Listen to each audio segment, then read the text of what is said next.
नमस्कार। एक मुलाकात कार्यक्रम में आपका स्वागत है। इस कार्यक्रम में आज हमारे साथ विशेष बातचीत के लिए उपस्थित हैं वरिष्ठ रंगकर्मी राम प्रसाद सुंदरयाल अनुज जी। अनुज जी, आपका हार्दिक अभिनंदन दूरदर्शन के स्टूडियो में। आपके बारे में मैं विधिवत परिचय दूं कुछ औपचारिक सा, तो बेहतर यह है कि जब आप उपस्थित हैं तो आप ही हमको बताएं कि आपका जन्म, शिक्षा दीक्षा और उसके बाद नाटक की इस दुनिया में आपका प्रवेश कैसा हुआ। फिर हम आगे नाटक पर बातचीत करते हैं। मेरा जन्म देहरादून में ही हाथीपुरा स्टेट में जी 10 मई 1944 को हुआ था। और मैंने जन्म भर अभी तक मैं देहरादून ही में हूँ। मैं मेरा जन्म भी देहरादून हुआ। मेरा inter, high school, inter, BA सब देहरादून से हुआ जी।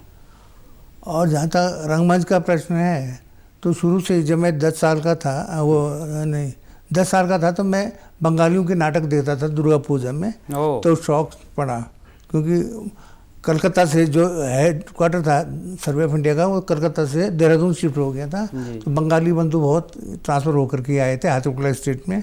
तो दुर्गा पूजा के टाइम में वो 2-3 नाटक करते थे हर साल। तो मुझे अच्छा लगता था, मैं बच्चा था, जाता था। धीरे धीरे उसके प्रति झुकाव हुआ जी। क्योंकि बात नाटक पर आई है, मैं आपसे ये जानना चाह रहा हूँ कि नाटक का जन्म कहाँ हुआ और कैसे हुआ। फिर उसके बाद तब नाटक के तमाम पक्षों पर हम चर्चा करेंगे। नाटक का जन्म तो जैसे ही माँ शिशु को जन्म देती है वहीं से नाटक प्रारंभ हो जाता है। और माँ की जो सांकेतिक भाषा है वो बच्चा समझता है, बच्चे की सांकेतिक भाषा माँ समझती है। बहुत बढ़िया।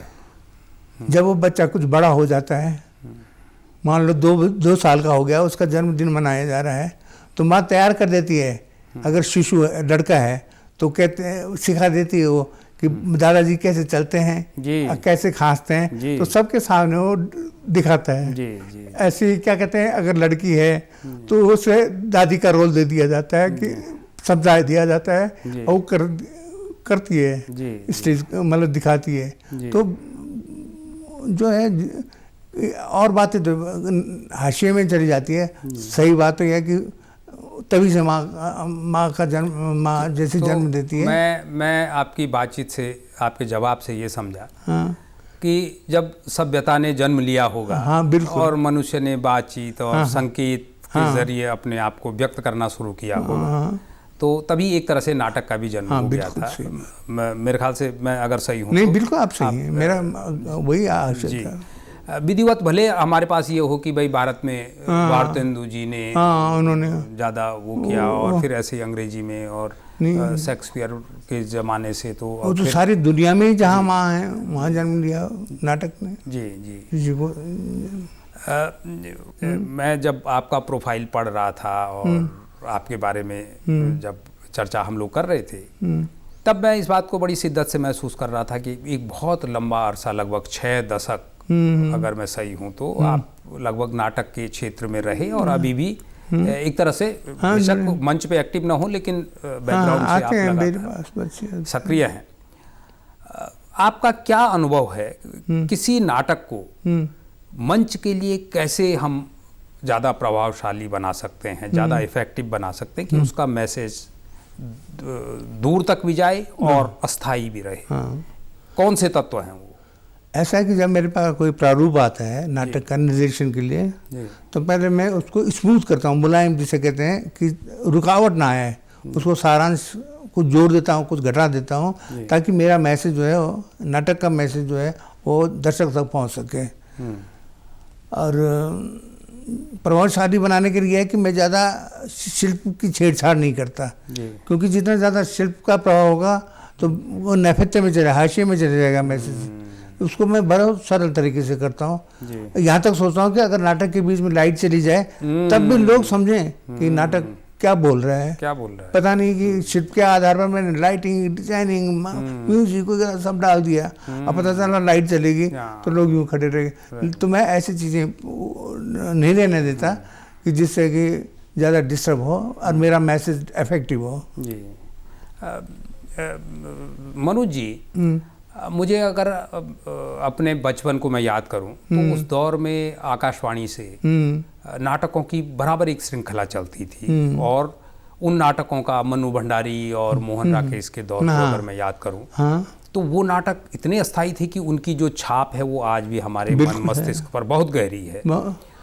शहरों में बहुत छोटे छोटे कस्बों में भी नाटक खेले जाते थे और लोग खूब उनको देखने जाते थे। एक संस्कृति थी नाटक की। बिल्कुल। उत्तर भारत में शायद कुछ कम रही हो, बंगाल में और दक्षिण भारत में ज़्यादा समृद्ध थी वो संस्कृति। लेकिन अब हम देख रहे हैं कि बदलते समय के साथ नाटकों की संस्कृति का भी बड़ी तेजी से ह्रास हो रहा है। नाटक अब उतने खेले नहीं जा रहे हैं। क्या वजह मानते हैं आप, क्यों ऐसा हो रहा है? मेनली ये है कि अब घर घर में टीवी पहुंच गया है, मीडिया के अलग अलग संस्करण तैयार हो गए हैं, रिहर्सल में 1.5-2 महीने लग जाते हैं जी। और कभी तो रिहर्सल बहुत अच्छी होती है, रीटेक का कोई गुंजाइश नहीं होती नाटक में जी, जैसे फिल्मों में होती है या और रिकॉर्डिंग उसमें होती है जी।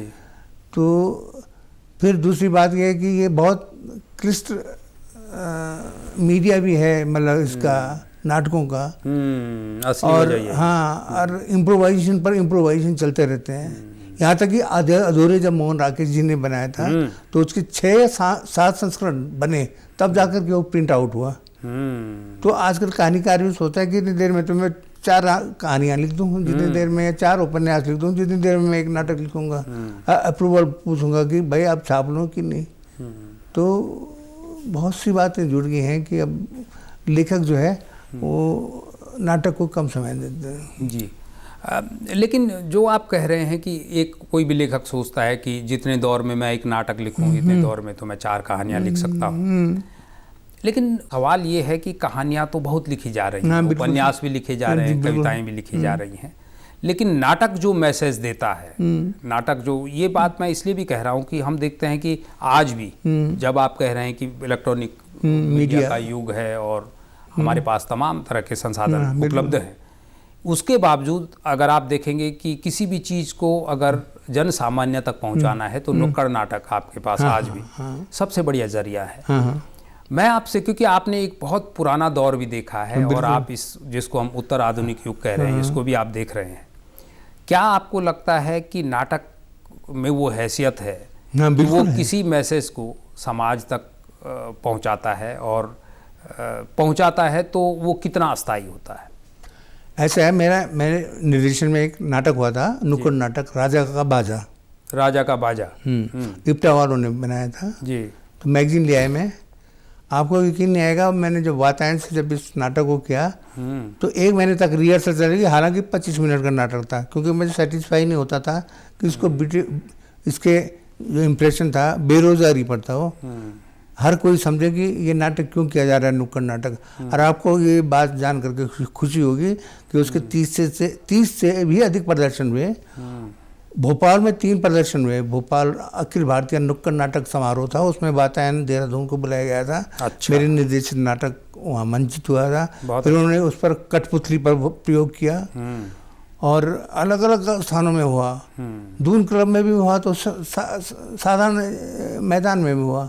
कमलेश्वर जी आए थे एक बार, बहुत बड़े, जिन्होंने द बर्निंग ट्रेन वगैरह जी कितने पाकिस्तान एडिशनल डीडी भी थे वो, तो आए। तो जब नाटक शुरू हुआ तो देरी से आए, तो उन्होंने कहा नहीं इसको शुरू से दिखाओ मुझे आप। तो मेरे एक सीनियर आर्टिस्ट कह रहे नहीं जी हम तो वार्म अप हो रहे थे, फिर से करते हैं। उन्होंने उस नाटक को फिर से कर दिया, उनको बहुत अच्छा लगा। तो उसमें यही थी कि सिर्फ जो नाटक की विधा है वो भी सामने है, मैसेज भी सामने है। ये ना हो कि मैसेज ही जाए, क्योंकि प्रस्तुतिकरण पर भी बहुत निर्भर करता है जी। इप्टा ने खुद कहा था कि हमने तो यहाँ तक सोचा ही नहीं था, आपने तो बिल्कुल नई वैरायटी दे दी जी। और वो सब जगह हुआ। केंद्रीय विद्यालय वालों ने किया, जब वो प्रदेश अपने अपने ढंग से किया, पर नाटक तो अपने समाज में अपनी छाप छोड़ी उसने जी। इसी से रिलेटेड जो आपकी बातचीत है उसी से मेरा एक बड़ा लाजमी सवाल है, क्योंकि एक दौर में रेडियो नाटक भी एक बड़ी महत्वपूर्ण बहुत महत्वपूर्ण विधा थी कि जो लोग नाटक ऐसे नहीं खेल पाते थे, जहाँ मंचों की कमी थी, जहाँ आर्टिस्ट उपलब्ध नहीं थे, वो लोग रेडियो नाटक से काम चलाते थे। बतौर रंगकर्मी आपको क्या लगता है, रेडियो नाटक और जो हमारे मंच पर खेले जाने वाले नाटक हैं, इनमें मूलतः क्या अंतर होता है? मूलतः उसमें हमें वो व्यक्ति तो दिखाई नहीं देते, पर उनके आवाज़ जो है जी, साउंड सिस्टम वो सुनाई देता है। और वो बहुत अच्छे कलाकार होते थे जो बगैर शक्ल दिखाए दर्शक को प्रभावित करते थे, श्रोता को प्रभावित करते थे। मैंने बहुत से रेडियो नाटक सुने, और शायद जो मेरे अंदर कुछ थोड़ा सा रंगकर्म के प्रति वो जागृत हुई इच्छा, तो उसमें रेडियो नाटकों का बड़ा महत्वपूर्ण भाग रहा। अगर अपने अतीत को याद करूं तो हम लोग तो उत्तराखंड के जिस पर्वतीय प्रांत में रहते थे, बिल्कुल पर्वतीय प्रदेश था। तो मुझे ध्यान है कि जब ये आपका बंटी नाटक जब रेडियो का उसका पूरा रूपांतरण की सीरीज चल रही थी, तो मुझे ध्यान था कि लोग अपना खाना पीना, ठीक वही दौर था जैसे आप रामायण महाभारत में देखते थे कि तब तक लोग कामों से निवृत्त हो जाते थे, और बहुत सामान्य गांव की महिलाएं, बूढ़े बुजुर्ग रेडियो के पास बैठ जाते थे कि अब उसकी एक नई सीरीज आपका बंटी, मन्नू भंडारी का, अगर आपने उस दौर का नाटक सुना हो। इसीलिए मैंने आपसे ये सवाल किया कि रेडियो नाटक और इसमें, तो आजकल क्या लगता है कि आजकल जो रेडियो नाटक आप सुन पा रहे होंगे या जो बज रहे हैं रेडियो में, क्या लगता है कि वो क्वालिटी है पुरानी वाली? आपने कमलेश्वर जी का नाम लिया, कमलेश्वर जी भी उस दौर में वो तो एडिशनल डीजी भी थे और अपने आप में बहुत स्थापित साहित्यकार थे। वो खुद भी नाटक लिखते थे रेडियो के लिए। मन्नू भंडारी, मोहन राकेश और तमाम एक पूरी फेहरिस्त है। आजकल जो नाटक आ रहे हैं उनमें आपको क्या लगता है कि वो तासीर जिंदा है या वो कुछ कम हुई? वो बात नहीं रहेगी जो पहले थी, जिसका मतलब आप अपने डायलॉग से समझा रहे हैं दर्शक को, श्रोता को, और हम किसी एक्टर के बगैर भी वही भाव लाना, वही जोश लाना अपने डायलॉग के माध्यम से, वो बहुत यादगार क्षण थे वो। उसकी तुलना उससे नहीं की जा सकती, आज नहीं की जा सकती। क्या कारण, क्या कमी, कहाँ पर कमी लगती है आपको? अब ऐसा है ना, विकल्प बहुत हो गए, चैनल सैकड़ों हो गए, जरा से भी वो लगा तो ध्यान में बढ़ जाता है। नहीं, मैं ये सवाल आपसे इसलिए कह रहा हूँ कि आपने एक इस पूरे कालखंड में आपने कई कलाकार तैयार किए, कई नाटक बनाए, कई मंचों पर प्रस्तुति दी, कई जगह का परिवेश देखा, दर्शकों के मिजाज को भांपा होगा आपने बहुत करीब से। कहीं ऐसा तो नहीं है कि उस दौर में नाटक में जो लोग, चाहे वो नाटक का लेखक था, चाहे वो अभिनेता था, उनमें जो पेशेंस था, जो धैर्य था, जो एक रियाज करने की वो थी, वो अब नई पीढ़ी में आपको कम नजर आता है? कम आ रहा है, संघर्षशील नहीं रह गए। आजकल के बच्चों को प्रोत्साहन भी नहीं मिलता है घर से। आर्थिक स्थिति, सबसे पहले भाभी कहती है तेरी कितनी तनख्वाह है, तो घर में कितना देता है, यह नाटक ही करता रहेगा। हमारे समय में ऐसा नहीं था। क्या बात, मतलब नौकरी थी, घर में दे देते थे, ये रहे इतने, और इतने में घर अपने जेब खर्च के लिए रख रहा हूँ। अब उस तरफ से मैं बिल्कुल अलूप हो जाता था। जी। आजकल तो बच्चा करने की कोशिश करता है, मंच में आओ, तब तक उसे घर से बड़ी प्रताड़ना जिसे कहते हैं। फिल्मों का एक जो दौर शुरू हुआ है पिछले कुछ समय से, और अब तो कई तरह के मीडिया, थिएटर के अलावा भी आप सीधे तमाम जगह से फिल्में आप देख सकते हैं। एक तरफ ये है, जैसे आप कह रहे हैं कि हर घर में टीवी है, हर फोन में सब कुछ अवेलेबल है। दूसरी तरफ आपका एक थिएटर है। मैं इसलिए कह रहा हूँ कि थिएटर पर मुझे उदय प्रकाश की एक कहानी, बहुत शानदार कहानी है, मैं उसका शीर्षक तो इस समय भूल रहा हूँ, तो उस कहानी को जब आप पढ़ते हैं तो आप हिल जाते हैं कि जो थिएटर के लोग हैं, थिएटर में काम करने वाले लोग हैं, उनकी कितनी बुरी स्थिति अभी है।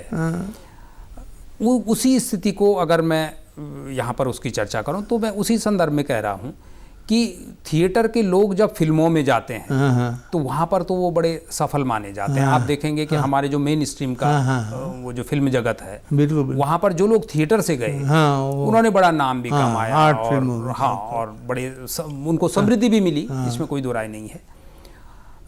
क्या ये भी एक वजह है कि लोगों को एक रास्ता मिल गया कि जो मेन स्ट्रीम का सिनेमा है वहाँ पर जाके अभिनय करें, यहाँ पर क्यों एक संघर्ष की बेमतलब एक वो किया जाए? क्या लगता है आपको इस तरह? नहीं, ऐसा है कि जिंदा नाटक देखना है, जिंदे व्यक्ति के साथ, तो उसकी खूबी जो है नाटक में है वो और जगह नहीं है।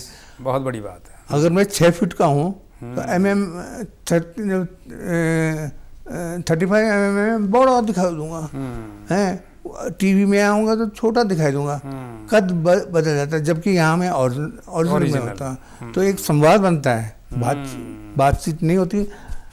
नाटककार या अभिनेता जो है दर्शक से बात करता है, दर्शक उसकी ओर देख करके बोलता नहीं है पर मन ही मन में एंजॉय करते हैं। तो उसको उस जो एंजॉयमेंट नाटक का है उसका तो कोई तुलना नहीं है, कोई विकल्प भी नहीं है। विकल्प नहीं है। तो क्या आप एक नाटक से जुड़े हुए एक इतनी बड़ी शख्सियत होने के नाते आप क्या सुझाव देते हैं जो हमारे नाट्य जगत में जो हमारे साथी लोग अभी लगे हुए हैं और जो ये उम्मीद कर रहे हैं कि फिर नाटक के दिन बहुरेंगे, नाटक की एक नई परंपरा शुरू होगी, उनको आप क्या सुझाव देते हैं कि वो कौन से पॉइंट्स हैं जिन पे फोकस करके उनको वो थिएटर को दोबारा जिंदा कर सकते हैं, या वो पुराना दौर तो शायद नहीं भी लौटे पर उसके आसपास कहीं वो नाटक को स्थापित कर सकें? ऐसा है कि सबसे पहले उसे आर्थिक समझौते जो करने पड़ते हैं नौकरी के लिए, नौकरी अगर उसको मिल जाए सरकार की ओर से ऐसे कलाकारों को, तो एक हिस्सा तो ये गया कि भाई शांत दिल से वो रंगमंच में जुड़े हैं, घर से कोई प्रताड़ना नहीं मिल रही है, कोई बात नहीं सुनने को आ रही है। तो अच्छा, मानदंड क्या, माप बहुत कम, किसी को 150 रुपये रोज़ का दे रहे हैं, किसी को उससे कुछ नहीं होता। आप एक कलाकार हैं, आप मानते हैं तो उसको चुनाव कीजिए और उसको सही तनख्वाह दीजिए, वेतन दीजिएगा। तो एक तो ये बात है। दूसरी बात ये है कि ऐसे नाटक किए जाए जिससे समाज में को बदला जा सके, समाज में उसका प्रभाव हो। अब जैसे जब से ये नाटक हुए हैं, चाहे सरकारी हुए हैं चाहे नाटक हुए हैं, पहले 7-7 8-8 बच्चे होते थे, अब 1 या 2 ही बच्चे होते हैं। उसका परिवर्तन तो आया है, दिख रहा है। तो बच्चों की अच्छी एजुकेशन होती है। मैं खुद की बात बता रहा हूँ कि मैं ऐसे संकीर्ण परिवार से मैं पैदा हुआ कि जहाँ 5 साल तक बच्चा नहीं हुआ तो मेरी माँ कहने लगी कि इसकी दूसरी शादी करो। जी, वो लाजमी उस दौर में सामान्य सी बात थी वो। ऐसे उसमें मैं खुद ही, मुझे कहने में शर्म नहीं आती है, मेरी 5 लड़कियाँ 2 लड़के हुए। अब जो मेरी लड़की हुई तो उसको इतनी शिक्षा मिल गई कि उसके 2 ही बच्चे हैं, 3 बच्चे हैं, और अच्छे बच्चों को, मेरी एक सबसे बड़ी जो नातिन है वो MBBS से डॉक्टर है, आजकल दिल्ली में MD का कोर्स कर रही है। दूसरी नातिन जो है वो PhD कर रही है, क्या कहते हैं, चंडीगढ़। जी, तो आप कहना ये चाह रहे हैं कि नाटक जो मैसेज है वो सीधे सीधे ऑडियंस पर डालता है और ऑडियंस उससे प्रभावित होता है। बिल्कुल, इसीलिए मैं कह रहा हूँ, ये बराबर मैं यही कह रहा हूँ कि कई बार सुंदरयाल जी गाहे बगाहे ये आरोप भी लगते हैं कि एक तरफ एक सत्ता प्रतिष्ठान है और एक तरफ प्रजा है। नाटक प्रजा की विदा है, ये तो आप भी स्वीकार करेंगे कि नाटक प्रजा की विदा है। प्रजा अपने लिए नाटक का चयन करती है कि वो अपनी बात अपने लोगों को समझा सके।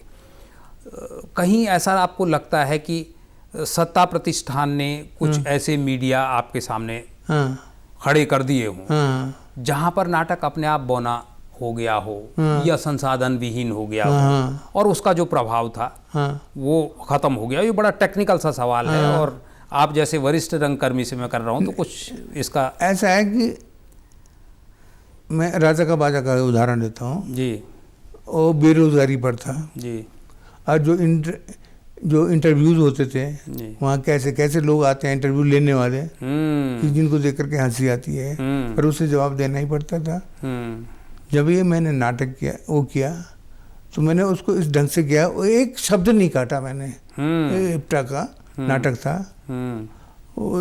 इप्टा वाले अपने आप को वामपंथी भी कहते हैं, लेकिन उसका प्रस्तुतिकरण मैंने इस ढंग से किया कि सबको एंजॉय किया सबने। यहाँ तक कि एक बार ऑफिस में हुआ था सर्वे ऑफ इंडिया के, तो सेक्रेटरी साहब आए थे, उनकी वाइफ भी आई थी, तो वहाँ के एक डायरेक्टर ने कहा ये तो बड़ा वैसा नाटक है, कैसे होगा। मैंने कहा जी आप देख लीजिए, 25 मिनट का है, आपको यकीन नहीं आएगा कि जो मुख्य अतिथि थे उनकी वाइफ ने हमसे उसकी प्रतिलिपि मांगी कि मैं इसको करूँगी। क्या बात है, क्या बात है, बहुत बड़ी बात है। तो यही नाटक की जीत है। हाँ, यही नाटक की जीत है। सुंदरलाल जी, एक दौर था वो जिसमें आप जैसे लोगों ने नाट्य क्षेत्र में एंटर किया और एक पीढ़ी, हमारे बड़ी समृद्ध पीढ़ी नाटक की हमारे पास आई। एक ये दौर है कि भाई आप आज थिएटर वालों के पास कई तरह के, जैसे मैंने कहा, उनके पास फिल्म है, टेलीविज़न का एक इतना बड़ा, लेकिन उसी के बरक्स हमारे पास एक बहुत रिच संस्थान, बड़ा समृद्ध संस्थान है जिसको हम NSD कहते हैं। NSD से हमारे जो बच्चे निकल रहे हैं, जो राष्ट्रीय नाट्य विश्वविद्यालय जिसको आप कहते हैं, आपको क्या लगता है कि नाट्य विद्यालय से जो निकलने वाले बच्चे हैं वो जैसे पहले आते थे तो उनकी एक धमक होती थी? मुझे अच्छी तरह ध्यान है कि फर्ज कीजिए देहरादून से कोई बच्चा NSD में है और वो NSD से देहरादून आ रहा है, तो वो देहरादून के पूरी फिजा को बदल के रख देता था। बिल्कुल। क्या आज उन बच्चों में वो दम है? और अगर नहीं है तो क्या आपको लगता है कि उस लेवल पर भी कहीं कुछ चीज़ें बदली हैं? ऐसा है कि मैं अपना उदाहरण देता हूँ कि बंसी कौल, पद्मश्री बंसी कौल, उन्होंने रंग शिविर लगाया था जी, धर्मवीर भारती जी के उपन्यास सूरज का 7वां घोड़ा। उसमें मैंने बोर्डे जमींदार का रोल किया था। और उसके बाद मैंने एक्सेप्शन इन द रूल्स किया, ब्रेस्ट का नाटक निर्देशित किया। तो मुझे चांस मिल गया था। NSD उन्होंने, बंसी कौल जी ने कहा कि तुम आ जाओ, तुम नाट्य रूपांतर भी कर लेते हो और अभिनय भी ठीक करते हो। मैंने कहा जी आप कितने देंगे मुझे? तब तक मेरे 3-4 बच्चे हो चुके थे। उन्होंने कहा 300 रुपये है आपको, 300। मैंने कहा जी वो 300 रुपये में मैं घर पालूंगा या NSD में जाऊंगा? तो ऐसे चांसेस आए। सरकारी नौकरी में IPI में जब वो दूसरी जगह ट्रांसफ़र हुआ NRSC में, तो मुझे रोकने के लिए कहा कि हम 5 इंक्रीमेंट देंगे, आप यहीं रुक जाओ। तो मैंने घर में बात की, उन्होंने कहा पेंशन है, उस टाइम पेंशन नहीं थी। उन्होंने कहा नहीं जी आप वापस सर्वे ऑफ इंडिया में जाओ, यहाँ तो पेंशन है नहीं। आज वहाँ पेंशन भी है, मैं कभी गेस्टेड ऑफिसर बन जाता जी, तो चांसेस आते हैं। सुंदरलाल जी, गेस्टेड ऑफिसर बनना और ना बनना नहीं, दूसरी तरह का, ये एक दूसरी कलाकार के लिए उतना वो नहीं है। लेकिन मैं ये कह रहा हूँ, मैं केवल ये आपसे ये सवाल मैंने इसीलिए कहा कि हमारे जो नाटक, ये सभी लोग स्वीकार करते हैं, साहित्य, संस्कृति, कला, सभी क्षेत्रों के लोग, बिल्कुल, कि जो हमारा नाटक विधा है उसके लोग बहुत प्रतिभाशाली होने के बावजूद वो उपेक्षा के शिकार रहे हैं और अभी भी हैं। आपका क्या अनुभव रहा कि नाटक से जुड़े होने की वजह से अपनी कॉलोनी में, अपने गांव में, अपने इलाके में कभी आपको लगा कि आपकी एक अलग पहचान स्थापित हो रही है? बिल्कुल महसूस हुआ जी। तो वो एक सुखद, आपको यकीन नहीं आएगा, मैंने जब श्रवण कुमार जी का अभिनय किया, मेन रोल था वो आखिरी दिन जब सिंहासन में बैठते हैं रामचंद्र जी, तो उस दिन छोटा ही टाइम लगता है उसमें, तो काफ़ी गैप रहता, तो उस दिन के लिए श्रवण कुमार नाटक किया गया था। तो मैं गांव गया था, 2 महीने की छुट्टियों में मैं गांव में था। तो जब मैं मरा, दशरथ ने तीर मारा, तो औरतें रोने लगी। मतलब इतना प्रेम था उनका। और आपको यकीन नहीं आएगा कि मेरे गांव में 49 परिवार थे। अब मैंने एक टाइम हर घर में खाया, उन्होंने खिलाया, दूध पिलाया, वो बात ही कहाँ मिलेगा वो? जी जी, आपका भावुक होना बहुत स्वाभाविक है, क्योंकि वो एक दौर था, एक बड़ी शानदार दुनिया थी और उसमें बहुत तेजी से, अब ठीक है बदलाव के अपनी जगह है, अपने पक्ष होते हैं, बदलाव बहुत अच्छा भी होता है बहुत। लेकिन सुंदरलाल जी, आपसे ये जानना भी बहुत ज़रूरी है कि हमारे पास उत्तराखंड में नाटक से ही मिलती जुलती कुछ विधाएं हैं, जैसे रामलीला हमारे यहाँ सभी जगह होती है, पांडव लीला सभी जगह होती है, रामायण होता है जोशीमठ वाले इलाके में, वो जो मुखौटा नृत्य, मुखौटा पहनकर, ये जो हमारी इस तरह की विरासतें हैं, उसमें अगर हम थोड़ा बहुत अपना जागरण और ये इसको भी ले लें तो वो भी एक तरह की नाट्य विधा ही हुई। अगर इनको हम थोड़ा मॉडिफाई, चक्रव्यूह है केदार वैली में, चक्रव्यूह एक बहुत पॉपुलर विधा है, इनको अगर हम थोड़ा बहुत मॉडिफाई करके नाटक में इंट्रोड्यूस करें तो क्या आपको लगता है कि ये जो हमारा जो हिमालयी राज्य है, हम अपनी विरासत को नाटक के जरिए बचा सकते हैं, प्रिजर्व कर सकते हैं? प्रिजर्व करने के लिए संस्कृति विभाग काफ़ी काम कर रहा है आजकल। अच्छा। और रंग मंडल के जो निदेशक के वो हैं बलराज नेगी जी, वो काफ़ी सीरियस रहते हैं, संपर्क में रखते हैं वो जी। हो रहा है, उम्मीद कीजिएगा कि आपको आने वाले दिनों में अच्छा रिजल्ट मिलेगा, कुछ रिजल्ट मिलेंगे, उनमें संभावनाएं, आप मानते हैं कि उनमें संभावनाएं हैं? ये सवाल मैंने आपसे इसीलिए कहा कि जब हम अपनी भाषा, ये लगातार चर्चा में है कि गढ़वाली कुमाऊनी बहुत तेजी से विलुप्ति की तरफ जा रही हैं, वही हमारी परंपराओं को लेकर भी बातें आ रही हैं। तो जब हमारे पास एक नाटक, एक इतनी समृद्ध विरासत है, तो अगर इन चीज़ों को हम नाटक के जरिए इंट्रोड्यूस करें बिल्कुल तो अब आजकल आप क्या कर रहे हैं? एक्चुअल दिक्कत क्या हो रही है कि आजकल बच्चे जो हैं रेडीमेड नाटक को प्रेफरेंस दे रहे हैं, क्योंकि इतनी अच्छा हमारे पास 2 लेडीज़ हैं, 2 लेडीज़ वाला महिला पात्रों के साथ हम नाटक करेंगे, या 7 वो हैं अपने हिसाब से लेते हैं, जबकि यहाँ उपन्यासों की कमी नहीं है, रोना रोते हैं, सब पढ़ते हैं नहीं। अगर पाठक अच्छे पढ़े, पाठक अच्छे हों तो बहुत कोई कमी नहीं है यहाँ कि एक समीर उपाध्याय जी थे, वहाँ ऑफिसर थे, उन्होंने कहा जी एक नाटक करना है आपने, पर उसमें जादू भी होगा। तो मैंने बहुत दिनों तक सोचता रहा कैसे डालूं, क्योंकि जादू की विधा अलग है, नाटक की विधा है। मैं चाह रहा था कि वो मैसेज भी जाए नाटक के माध्यम से, जादूगर जादू दिखाया जाए। तो एक दिन मैंने बोल दिया उन्हें कि ठीक है आप चपरासी का रोल करेंगे, और एक ऑफिसर चौंक गया कि मैं चपरासी का रोल क्यों करूँगा। तो मैंने उनको उनका जादू 0 आवर्स में दिखाया था। जैसे ऑफिस खुल रहा है तो वो डस्टर जो है जिससे पोंछा मारते हैं वो उड़ के वहाँ जा रहा है, उस मेज में, वहाँ से उधर जा रहा है, उधर से उधर जा रहा है। आपके इस नाटक के इस कथानक से मुझे वो जो 100 वो है एक कहानी है बहुत चर्चित, वो याद आ रही है। खैर, राम प्रसाद सुंदरयाल अनुज जी, नाटक एक कितनी बृहद विधा है, बहुत बड़ी विधा है, इस पर हम बातचीत करेंगे तो कई उसके डायमेंशंस निकलेंगे, लेकिन समय की अपनी एक सीमा होती है। आप हमारे बीच आए और आपसे बातचीत की, इसके लिए आपका बहुत बहुत धन्यवाद। ये था हमारा आज का एक मुलाकात कार्यक्रम। अगली बार फिर किसी हस्ती को लेकर आपके बीच आएंगे, तब तक के लिए इजाज़त दीजिए। नमस्कार।